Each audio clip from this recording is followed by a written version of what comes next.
Hello everyone, welcome back. Red Mud here. We're looking into the airbox on my 2017 Yamaha Grizzly.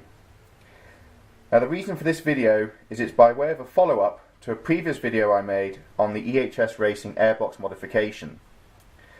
Over the last few weeks on the Grizzly Central forum there's been a lot of really useful feedback from other people about the whole airbox setup, not just the EHS Racing one, but also the Yamaha OEM airbox.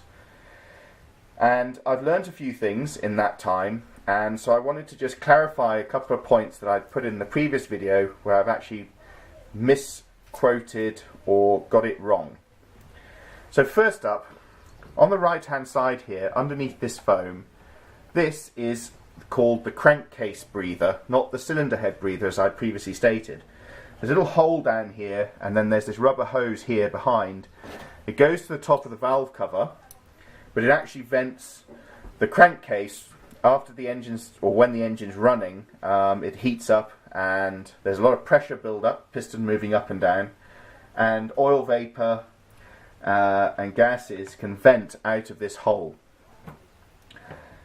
So I finished my last video with this plastic cover, the original plastic cover, clipped onto the top here in order to stop fine bull dust from getting in and around the foam pieces into these chambers, as I was worried about dust entering the engine.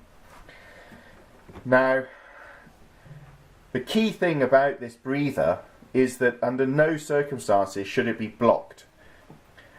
Fortunately, when I put this on, I'd only clipped it into place. I hadn't sealed it in with any kind of silicone or glue. And that's the way it's got to stay. Although the Yamaha airbox has it sealed down with some rather nasty brown cheap looking glue, the Yamaha OEM system allows the gas and vapour to vent through a hole here in the side back into the air filter, inside the air filter, and then it vents through into the engine and it vents through into the chamber on this side where the AIS sensor, or the AIS system is, and the air temperature sensor. With the EHS Racing airbox modification, this billet plate and the rubber snorkel that sits inside here seals off this hole. So there's no way for any gas or pressure that builds up in this chamber to vent unless it vents out of the top through the foam pieces.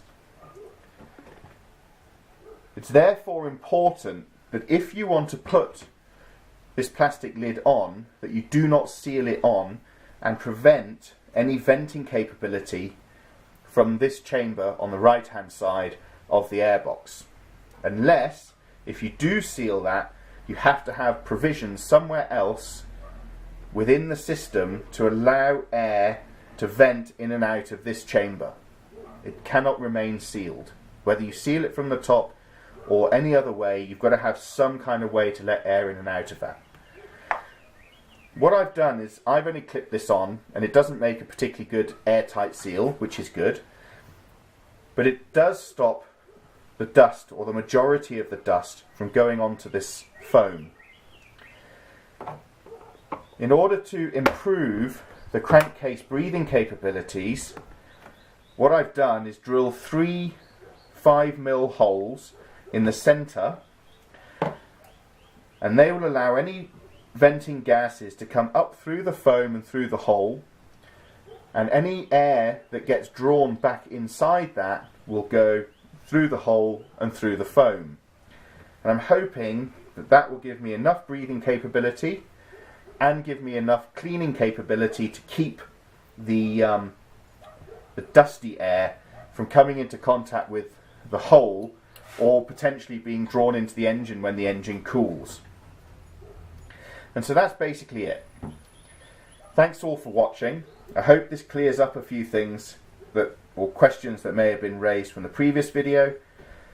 Please like and subscribe, and I look forward to posting more of these videos for you guys to watch. Take care.